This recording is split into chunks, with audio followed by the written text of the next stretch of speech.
Hello, my beautiful people. Let me ask you something. Are you living your life or are you just surviving it? Because let me tell you, I used to wake up exhausted, not just physically, but mentally, emotionally, and spiritually. I had goals but no direction. I had dreams but no discipline. And one day I said enough, and that's when everything changed. Not overnight, but habit by habit, day by day, I started transforming my life. Today, I want to share with you 10 habits. Yes, just 10 that completely changed my life. And if they change mine, they can change yours too.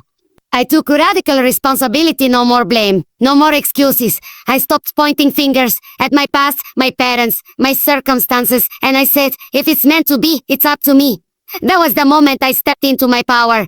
I guarded my morning like a lion. The first hour of your day is sacred. I stopped reaching for my phone and started reaching for my purpose. Meditation, gratitude, movement, intention. That's how you program your brain to win the day. I learned to say no. Without guilt, I used to say yes to everyone and no to myself. Not anymore. To myself. Not anymore. Saying no to what drains you is saying yes to your mission. I fed my mind with power TV drama, gossip. Bye. I replaced them with audiobooks, mentors, and content that made me feel unstoppable. You become what you consume. I moved my body every single day not to lose weight, to gain strength, to produce, to release stress, to feel alive. Motion creates emotion. You want energy? You have to generate it. I made peace with my past. Listen closely. Your past is a lesson, not a life sentence. I forgave. I released. I healed. Because I couldn't carry old pain into a new future. I surrounded myself with fire. You are the average of the people you spend the most time with. So, I chose to be around people who challenged me, inspired me, and pushed me to rise. I took action before I felt ready. You will never feel fully ready. I started taking messy action, imperfect action, scary action. And guess what? Confidence doesn't come before action. It comes after. I practiced unshakable gratitude even on hard days, especially on hard days. I found something to be grateful for. Gratitude rewired my heart. It turned what I had into enough, and what I dreamed of into possible. I spoke to myself with love. Would you speak to your best friend the way you speak to yourself? I stopped tearing myself down and started cheering myself on. Because you can't build a beautiful life with a voice in your head that's always criticizing you. Chill. My friends, life doesn't change by chance. It changes by choice. And your choices become your habits. And your habits, they become your destiny. So don't just listen to these habits, live them. Because if I could do it, so can you. Taking radical responsibility is one of the most transformational decisions a person can make. It means refusing to blame external circumstances, other people, or even your past for where you are in life. It is the exact moment when you stop saying, oh, why is this happening to me? And start asking, what can I do with this? It is not about guilt, shame, or self-blame. It's about power. When you take radical responsibility, you reclaim your power to change, to grow, and to lead your life instead of being led by it.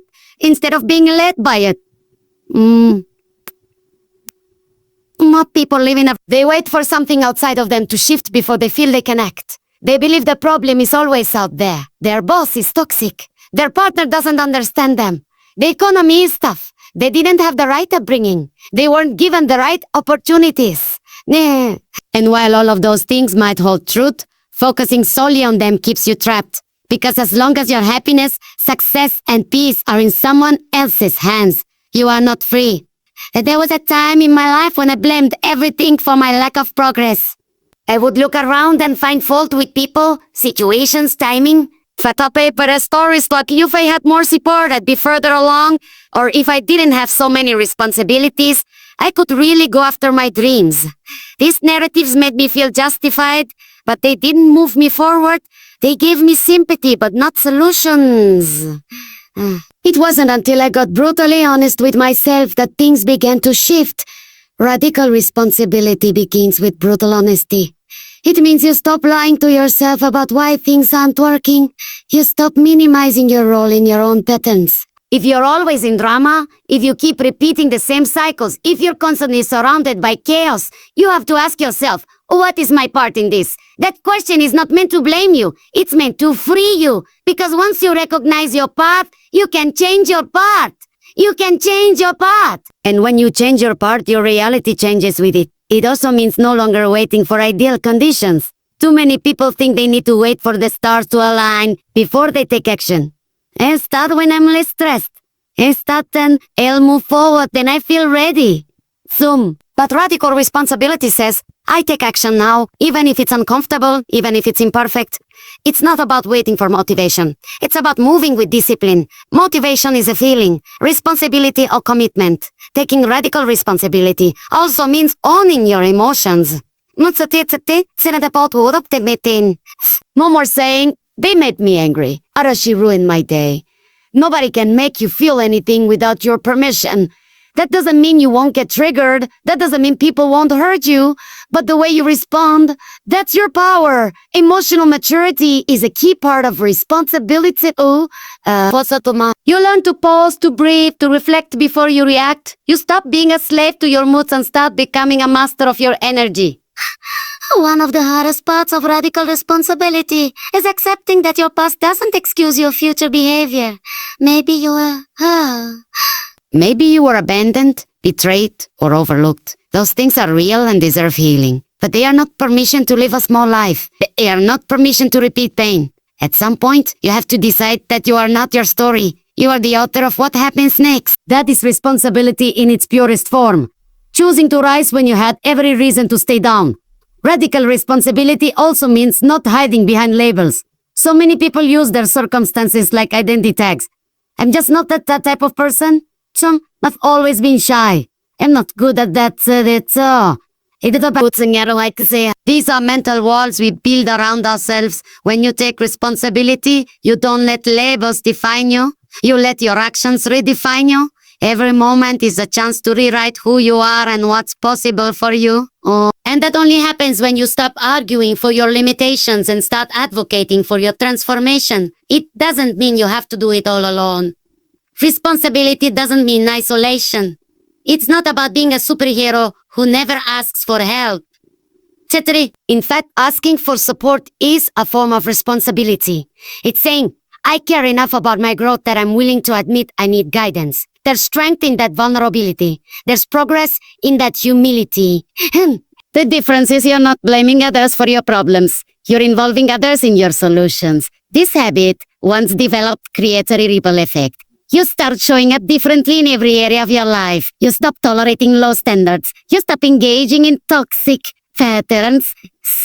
You start setting boundaries, taking initiative, and making decisions that align with your future self instead of your wounded self. Radical responsibility doesn't just change what you do, it changes who you become. And once you've tasted that kind of freedom, you never want to go back. The way you start your morning sets the tone for your entire day. That first hour after you wake up is not just time, it's prime time. It's the most valuable window you have to connect with yourself before the world begins to pull at you. When I learned to guard my mornings like a lion guards its territory, everything in my life started shifting. I stopped waking up into chaos, into stress, into other people's priorities, and I started waking up into intention, into peace, and into power. Most people wake up and immediately grab their phone. The alarm goes off, and within seconds, they're checking notifications, reading messages, and scrolling through social media. Without realizing it, they're allowing the world to come rushing in before they've even taken their first breath of awareness. This habit creates a reactive mindset. You're starting the day already behind, already comparing, already distracted, already emotionally influenced by what's on that screen. It's like opening the front door to your house and letting a crowd of people yell instructions at you before you've had a chance to shower. It's noisy, it's overwhelming, and it disconnects you from yourself. I used to live like that. I'd wake up late, rushed, stressed already, thinking about everything I had to do, already feeling like I was losing the race. I thought I didn't have time for a morning routine. But what I learned is that I didn't have time not to have one. The days I started with intention were radically different from the days I started in reaction. My energy was different, my decisions were sharper, my patience was longer, my confidence was stronger. The shift was undeniable. Guarding your morning means creating space for yourself before giving your energy to anyone else. It doesn't have to be 2 hours long or packed with complicated rituals, but it does have to be yours. A sacred window of time where you're not a worker, a parent, a partner, a friend. You're just you, a human being checking in with your own soul, setting the tone for how you want to feel, who you want to be, and what kind of energy you want to carry through the day. Hey. For me, the key was creating a simple but powerful routine. I started with just 15 minutes. I began with silence. Not jumping out of bed, not scrolling, just breathing, feeling the weight of my body, noticing the sounds around me, letting myself arrive into the day slowly, mindfully. Then I added gratitude. I would list 3 things I was deeply thankful for. Not just the obvious ones, but things I sometimes overlooked. A warm bed, a body that works, a fresh cup of coffee. Gratitude doesn't just make you feel good, it trains your mind to focus on abundance, not lack. Next came movement. I didn't always feel like exercising, but I made a promise to myself to move in some way every morning. Some days it was yoga, other days it was a walk or a quick stretch. Movement isn't just about fitness. It's about activating your body's natural energy, shaking off the fog and signaling to your brain that you are alive, alert, and in charge. I noticed that even 5 minutes of intentional movement could lift my mood and sharpen my focus. After that, I would spend a few minutes feeding my mind, both reading a page from a book that inspired me, listening to a short podcast, or journaling my thoughts. I wasn't trying to overload my brain with information. I was planting seeds. Seeds of clarity, perspective, and motivation. This kind of mental fuel kept me aligned with my bigger goals and reminded me that my life was being shaped by my choices, not by default, but by design. The most important part of guarding your morning is that it becomes non-negotiable. It's not something you do if you have time. It's something you make time for because you understand that how you start is how you continue. Even if the rest of your day is unpredictable, even if things go sideways later on, you've already anchored yourself. You've already connected to your values, your vision, your voice, your vision, your voice. That inner alignment gives you a kind of resilience that no to-do list can. I also learned to be mindful of what I let into my mental space early in the day. No news, no emails, no drama, just calm, clarity, and creation. I started the day with what I wanted to feel, not what the world wanted from me. That one decision to claim my mornings has made me more productive, more focused, more grounded, and more joyful. It doesn't matter if you're a night owl or a morning person. What matters is how you use the beginning of your day. Because those first moments set the energetic frequency that follows you into everything. Your work, your relationships, your conversations, your choices. When you show up rushed and scattered, everything feels like pressure. And when you show up rooted and intentional, everything becomes an opportunity. The difference is how you enter the day. The difference is who you choose to be in that first hour. Learning to say a no without guilt was one of the most liberating habits I ever developed. For most of my life, I was a people pleaser. I thought that being kind meant always being available. I believed that saying yes made me generous, supportive, likable, even worse. But deep down, every time I said yes to something that drained me or pulled me away from my priorities, I felt a tiny sense of self-betrayal.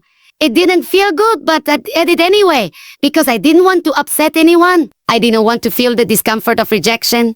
What I didn't realize was that every yes to something misaligned was a no to myself. Saying a no is not about being cold or closed off. It's about being clear. It's about protecting your energy, your focus, your time, and your values. Every single one of us has a limited number of hours in a day, a limited emotional capacity, and a finite amount of attention. When you constantly give those things away to everyone else's agenda, there's nothing left for your own life.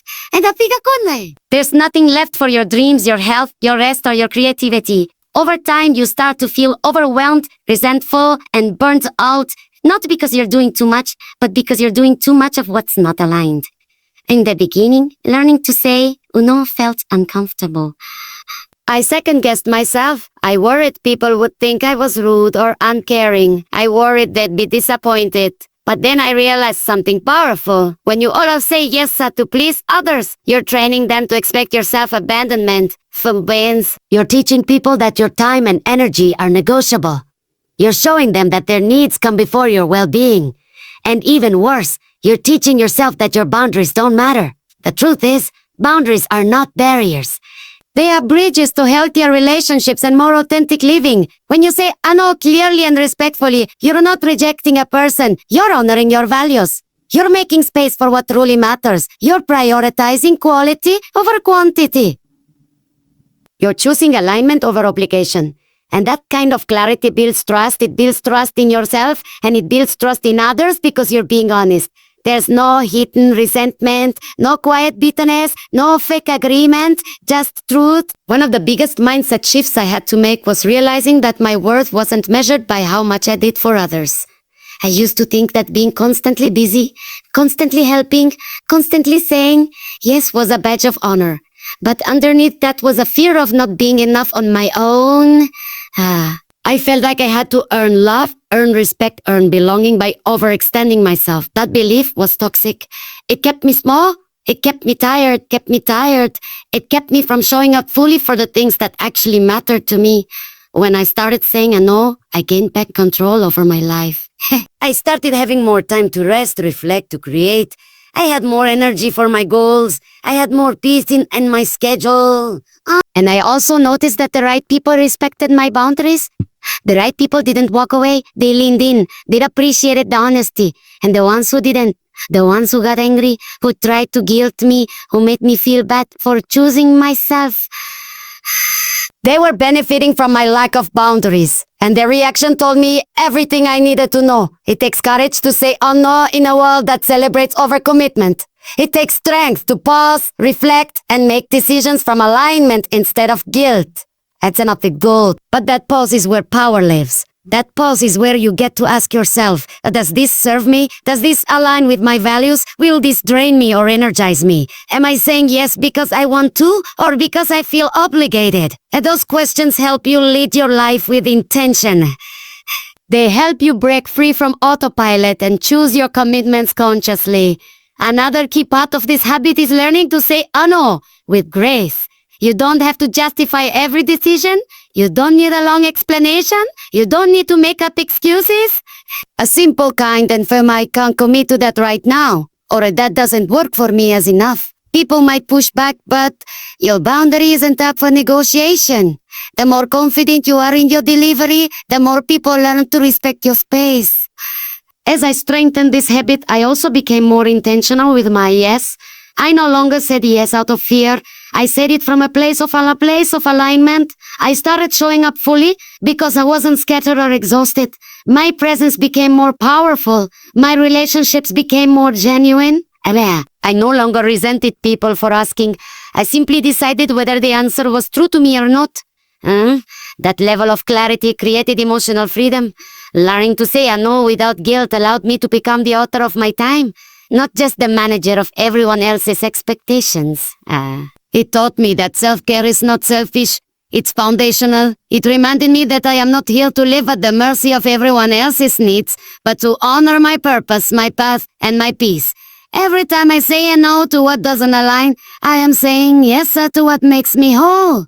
Feeding your mind with power is one of the most underrated but life-changing habits you can build. Every single day, your brain is absorbing information consciously and unconsciously. What you watch, what you listen to, what you read, and even the conversations you allow yourself to be part of, these are all inputs that shape the way you think, feel, and act. Your mind is like fertile soil, and whatever you plant in it will grow. If you keep planting fear, gossip, negativity, or shallow content, don't be surprised when you start feeling anxious, discouraged, or stuck. But if you plant wisdom, inspiration, truth, and challenge, your mindset begins to transform, and so does your life. There was a point in my life where I felt like I couldn't move forward no matter how hard I tried. I had goals, I had desire, but I also had doubt. I'd start something, then stop. I'd make progress, then sabotage it. And the more I paid attention, the more I realized something important. It wasn't my circumstances that were holding me back. It was my thinking. My mindset was filled with limitation, fear, and excuses, and I didn't even realize that most of those thoughts weren't mine. They were programmed into me by what I had been allowing into my mental space for years. So I made a decision. I started treating my mind like a sacred space, just like you wouldn't let someone walk into your home and dump trash all over your floor. I stopped letting garbage into my head. Transmitting garbage into my head. That meant turning off toxic news channels that only focused on fear. That meant unfollowing social media accounts that made me feel inadequate. That meant saying no to gossip-filled conversations that added no value to my life. Instead, I began replacing all that noise with fuel. Mickey, I started listening to podcasts that expanded my thinking. I read books that challenged my beliefs and introduced me to new ideas. I followed people who inspired me and showed me what was possible, not just what was wrong. The shift wasn't instant, but it was powerful. Little by little, I began to think differently. Then started catching negative thoughts before they could take root. I developed awareness around the pet me small. I became more confident, more curious, and more intentional with my energy. Feeding my mind with power didn't just help me grow intellectually. It helped me grow emotionally and spiritually. It gave me new language, new tools, and new vision for my life. One of the most effective things I did was create a morning ritual around this. After waking up and grounding myself, I would take 10 to 15 minutes to feed my brain something that elevated me. Sometimes it was a motivational talk. Sometimes it was a chapter of a book. Sometimes it was a piece of content that helped me focus on my goals. My goals. The key was that it had to lift me up, not bring me down. It had to make me think bigger, not shrink in fear. That small habit became a mental reset button. It gave me clarity and confidence before the chaos of the day even started. See, another important lesson I learned was this. What you feed your mind doesn't just affect your mood, it affects your identity. If you keep consuming content that reinforces the belief that the world is dangerous, that you're not enough, that success is only for certain people, then that becomes your internal reality. You begin to act as if those things are true, those things are true. On the other hand, when you surround yourself with stories of resilience, success, courage, and breakthrough, you start to internalize that too. You start to believe that change is possible, that you are capable, that life has more to offer, and from that belief, everything else flows. It's also important to know that not all content that looks so positive is actually good for you. Some things are just noise dressed up as inspiration. Motivation that doesn't lead to action is just a sugar rush. It makes you feel good for a moment, but leaves you empty afterward. So I became selective on me. I didn't just want hype. I wanted depth. I wanted truth. I wanted real strategies, real wisdom, real stories of people who had been through the fire and come out stronger.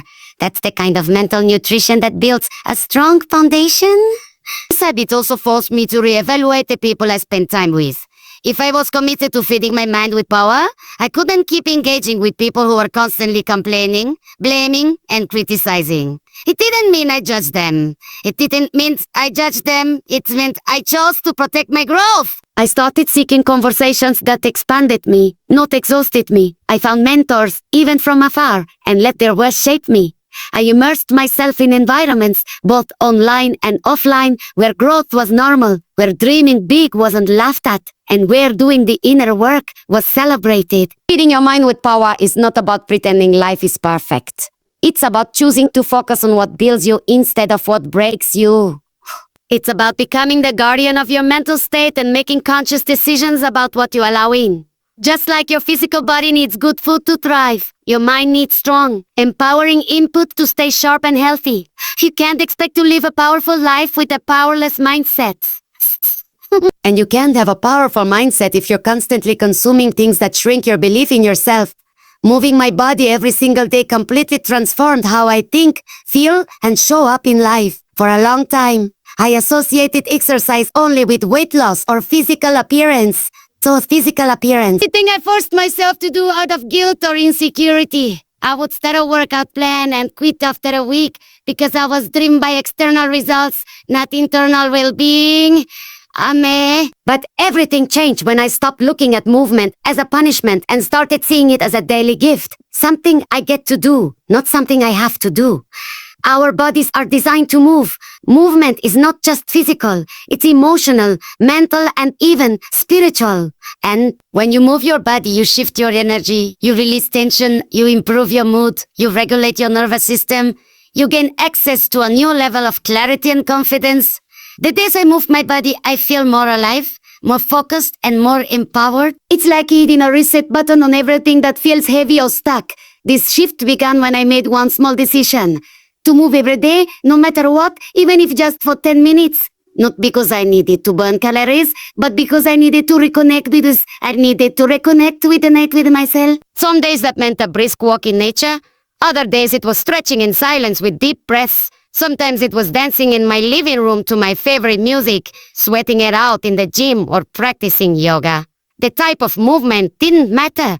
I'd say what mattered was the consistency and the intention behind it. At first, it was uncomfortable. My mind gave me all kinds of excuses. I'm tired.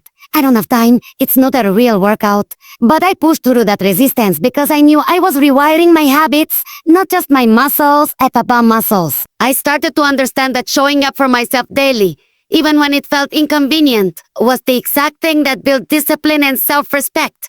I wasn't waiting for motivation to magically appear. I was creating momentum by taking action first. Movement became my form of medicine. On days when I felt anxious or overwhelmed, moving my body grounded me. On days when I felt uninspired, it helped me reconnect to my purpose. On days when I felt emotionally heavy, it helped me release what I couldn't put into words. It reminded me that I am in control, not of everything in life, but of how I respond. And moving my body became one of the most powerful ways to respond with strength, grace, and resilience. What surprised me the most was how movement started to influence other areas of my life. When I kept my promise to move every day, I noticed my self-trust growing. I started following through on other commitments too, waking up earlier, eating more mindfully, setting boundaries, and pursuing my goals with more focus. And that one decision created a ripple effect. Movement gave me more energy. And that energy carried into my work, my relationships, and my creative projects. I also became more in tune with my body, not just how it looked, but how it felt. I began to appreciate it for what it could do instead of criticizing it for what it wasn't. That shift from judgment to gratitude changed everything. I started moving not to shrink myself, but to celebrate myself. I started to listen to what my body needed. Rest when it was tired, intensity when it needed challenge, gentleness when it needed care. Movement became a conversation between me and my body, not a battle. Another powerful benefit was how movement helped me create structure in my day. It became an anchor, a non-negotiable part of my routine that centered me. No matter how unpredictable the rest of the day was, I could rely on that time to reconnect, refocus, and recharge. It gave me a sense of control and rhythm, which was especially valuable during stressful or uncertain times. It also helped me sleep better, think more clearly, and navigate challenges with a stronger mindset. People often underestimate the power of daily movement because they think it has to be intense or time-consuming to be effective. But the truth is, consistency matters more than intensity. You don't need a gym membership or expensive equipment. You don't need to run 5 miles or lift heavy weights. You just need to move in a way that feels good, sustainable, and aligned with your life. The goal is not perfection. It's presence. It's showing up for yourself every day in a way that honors your health, your energy, and your growth. Movement also deepened my connection with the present moment. When I was fully in my body, breathing deeply, feeling my heartbeat, noticing the rhythm of each step, I wasn't stuck in the past or worrying about the future. I was here, alive, awake. That kind of embodiment is healing. It reminded me that no matter what's going on in my mind, I can always come back to my breath, my body, and this moment. Making daily movement a part of my life gave me more than physical strength. It gave me mental resilience, emotional clarity, and spiritual clarity and spiritual alignment. It became a ritual of self-respect, a declaration of worth, and a daily reminder that I am capable of creating my own energy. I no longer needed to wait for the right mood to show up. I could move my way into it. The way you speak to yourself matters more than almost anything else in your life. Your internal dialogue is the voice you hear the most. It's the voice that narrates your day, that responds to every win and every failure, that comments on your reflection in the mirror, that whispers when you're lying awake at night. And for most people, that voice is not kind. It's critical, harsh, impatient, and often cruel. It repeats old judgments and false beliefs, things you were told as a child, things you absorbed without questioning. And over time, that inner voice becomes your inner reality. I used to think that self-talk didn't really matter. I thought it's just thoughts, just noise in my head. But what I didn't realize was that every thought was shaping how I saw myself and what I believed I was capable of. When I failed, that voice would say, "Of course you failed. You're not good enough." When I looked in the mirror, it would say, "You need to fix this, and this, and this." When I succeeded, it would downplay the win or say I got lucky. I didn't notice how often I was tearing myself down and how normal that had become. It wasn't until I started paying attention that I realized I was living with an internal bully. Everything changed when I made the decision to speak to myself with love. At first, it felt strange. I was used to criticizing myself into action, pushing myself through fear or guilting myself into growth. I thought self-love was soft, maybe even lazy. But what I learned is that you can't shame yourself into transformation. You can't bully yourself into brilliance. Real, lasting change comes from a place of compassion, not self-hate. When you begin to treat yourself like someone you love, everything starts to shift from the inside out. Speaking to yourself with love doesn't mean ignoring your flaws or pretending everything is perfect. So it means holding space for your growth without attacking your worth. It means being honest but gentle. It means saying, "That didn't go the way I hoped, but I'm learning," instead of, "Oh, you're such a failure." It means looking in the mirror and saying, "You are worthy." Right now, even if you're still working on things, it's changing the tone of your inner dialogue from judgment to support. One of the most powerful things I started doing was catching negative self-talk in the moment. Whenever I heard myself say something like, "Oh, you're so stupid," or "You'll never get this right," I would pause and ask, would I say this to my best friend? The answer was always no. I wouldn't speak that way to anyone I cared about. So why was I speaking that way to myself? That question created awareness. It helped me challenge the automatic thoughts I had accepted as truth for so long. And with that awareness came choice. I could choose a different response. I could rewrite the script. I began practicing daily affirmations, not as cheesy mantras, but as intentional rewiring. Every morning I would say things like, "I am enough, I am capable, I am learning and growing," even when I didn't fully believe them. The repetition began to soften the old stories. It began to create a new mental baseline. I stopped waiting to feel confident before speaking kindly to myself. I spoke kindly first, and confidence began to grow. My self-talk became a tool for healing, a source of strength rather than sabotage strength. This habit also helped me handle mistakes and setbacks with more grace. Instead of spiraling into self-blame, I started asking, "Oh, what can I learn from this?" I became less afraid to try new things because I knew I wouldn't attack myself if I failed. That inner safety net gave me more freedom to grow. I became more resilient, not because I was tougher on myself, but because I was more supportive. I learned that encouragement builds courage. That's true whether it's coming from someone else or from within. Changing my self-talk also changed how I showed up in relationships. When I spoke to myself with love, I didn't seek validation from others as much. I didn't need constant approval to feel okay. I became more grounded, more self-assured. I was able to set boundaries without guilt, to ask for what I needed without fear, to walk away from situations that didn't serve me. Speaking to myself with love gave me a foundation that no one could take away.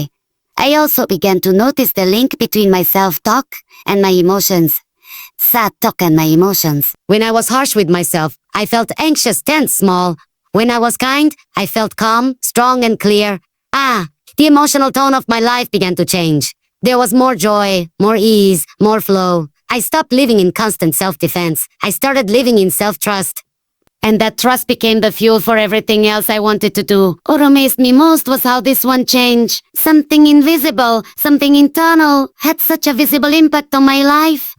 My goals didn't change, but the way I approached them did. My obstacles didn't disappear, but I faced them with more courage. My circumstances didn't magically shift, but my mindset did, and that made all the difference. When you speak to yourself with love, you don't just feel better. You perform better. You live better. You live better. You become someone who supports your own evolution rather than standing in the way of it. So my friend, these habits didn't just tweak my routine, they transformed my identity. I didn't change my life overnight. I changed it moment by moment, habit by habit, decision by decision by decision. And the truth is, none of these habits are out of your reach. You don't need to be perfect. You don't need to wait for the right time. You just need to start with one small, powerful step. Choose one habit, commit to it, honor it, and watch how it begins to unlock the next version of Tukutsu. Because at the end of the day, your habits shape your future. Your discipline builds your freedom. And your choices, no matter how small, are writing the story of your life. So write a story you're proud of. Start today. Start now. You are more powerful than you've ever been told.